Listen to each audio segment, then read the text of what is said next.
Halo, selamat datang di channel Ruang Taktik. Di video kali ini, kita akan bahas laga Burnley versus Manchester United.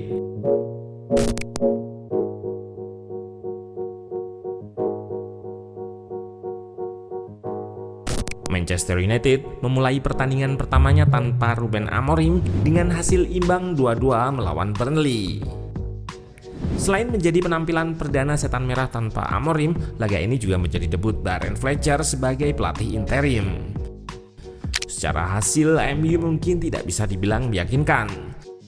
Tapi secara permainan, ada beberapa peningkatan dan perubahan yang dilakukan Fletcher pada skuad MU.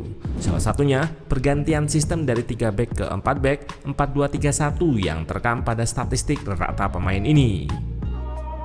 Hal ini sesuai dengan apa yang ia janjikan dalam konferensi pers, di mana Fletcher mengatakan akan membawa identitas MU yang ia kenal. Nah, penasaran bagaimana wajah baru setan merah di bawah asuhan Darren Fletcher? Let's go, kita bahas sama-sama.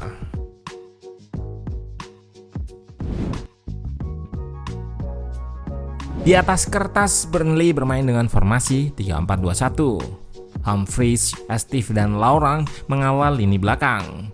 Florentino dan Oguchukwu mengisi lini tengah, diapit Walker dan Pires. Di depan, Mabry dan Edwards menopang Armando Broja. Perubahan menarik terlihat dari pemilihan pemain dan skema yang diturunkan Manchester United. Fletcher memilih pakem 4-2-3-1. Heaven bertandem dengan Lisandro Martinez di sektor center back, diapit Shaw dan Dalot di area fullback. Casemiro bertandem dengan Ugarte sebagai double pivot. Sementara Bruno didorong ke pos nomor 10. Di sayap, Fletcher memainkan Cunha dan Dorgu yang mengapit Šeško.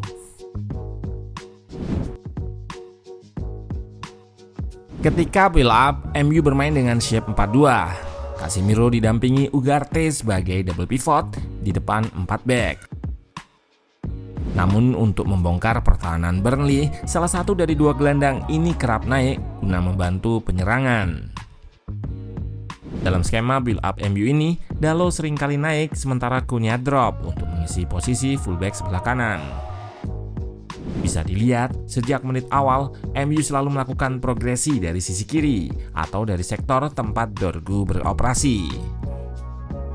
Burnley melakukan pressing yang cukup agresif, sehingga beberapa kali para penyerang MU termasuk Šeško ikut turun untuk membantu bangun serangan. Selain guna memberi tambahan opsi passing, dropnya Šeško ini juga bertujuan untuk melepaskan diri dari marking para defender Burnley. Selain dari segi formasi, Darren Fletcher juga memberi sejumlah sentuhan baru dari segi taktik dan permainan. Yang paling kentara adalah ketika fase out of possession. Para pemain MU era Fletcher ini tidak melakukan pressing kolektif terhadap pemain yang membawa bola. Terlihat di sini, hanya ada satu pemain yang akan melakukan press secara agresif, sementara para pemain lain cenderung melakukan man marking menutup semua opsi passing pemain Burnley.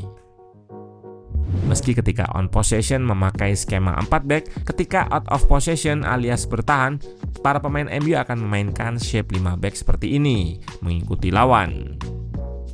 Namun masalah yang ada di era Amorim ternyata belum bisa teratasi, yakni rapuhnya sisi kanan pertahanan. Bisa dilihat sepanjang babak pertama, Burnley banyak mengeksploitasi sisi kanan untuk ciptakan serangan. Eksploitasi sisi kanan ini bahkan berhasil membuat Burnley unggul cepat. Terlihat ada celah di area kanan pertahanan MU yang dimanfaatkan oleh Humphries. Setelah menerima umpan terobosan Mabry, pemain bernomor punggung 12 itu melepas crossing yang membentur kaki Heaven dan masuk ke dalam gawang Lamans. 1-0, Burnley memimpin.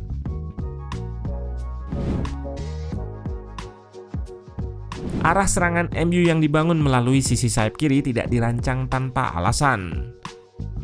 Di bawah asuhan Fletcher, mereka jadi lebih sering memainkan crossing dan cutback, sehingga peran Benjamin Šeško terlihat lebih menonjol di sini. Seringkali, crossing-crossing ini dilepas dari area kiri serangan MU. Terlihat beberapa kali skema-skema crossing dan cutback ini sudah dicoba oleh mereka dan mampu hasilkan sejumlah peluang. Selain Šeško, Bruno Fernandes juga tampak lebih hidup dalam sistem permainan Fletcher ini. Pemain asal Portugal itu ditempatkan pada posisi nomor 10 di babak pertama, sehingga bisa lebih bebas dalam mengkreasikan peluang. Namun pada babak kedua, Fletcher sedikit mengubah posisinya menjadi sayap kanan. Dan akhirnya benar-benar menghasilkan sesuatu yang positif, yakni ketika MU menyetarakan kedudukan di babak kedua.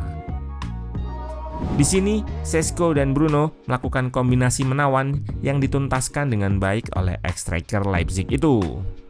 Bruno yang berdiri di half space kiri melihat pergerakan Šeško.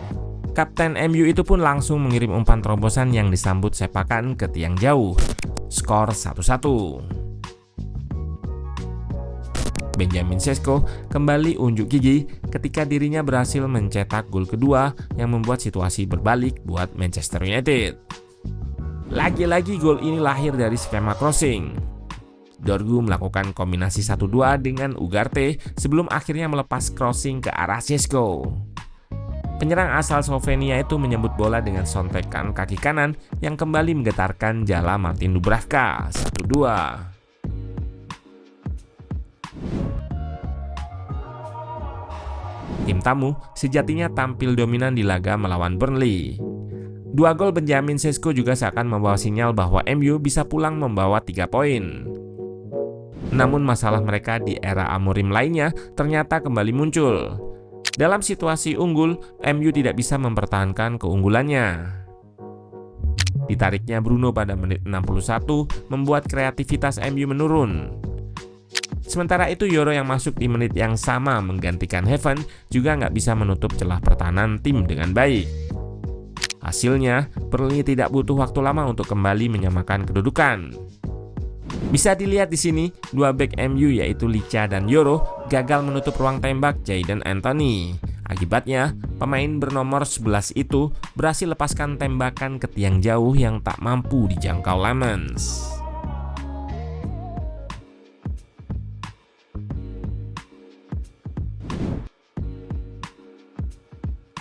The Red Devil pada akhirnya memang gagal membawa pulang poin penuh dari Turf Moor.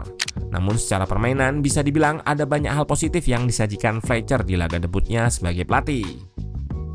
Selain berhasil membuat Bruno dan Šeško kembali bersinar, MU asuhan Fletcher ini tampak bermain lebih kolektif dan mengandalkan kerjasama. Pada beberapa momen, para pemain mereka lebih memilih memberi umpan ke rekan timnya yang lebih bebas, tidak melakukan shooting sendiri. Free kick Bruno Fernandes ini juga jadi salah satu contohnya. Biasanya, Bruno akan menembak langsung, mengingat jaraknya cukup ideal untuk langsung lepaskan syuting. Namun di sini, ia lebih memilih memberikan passing kepada Casemiro.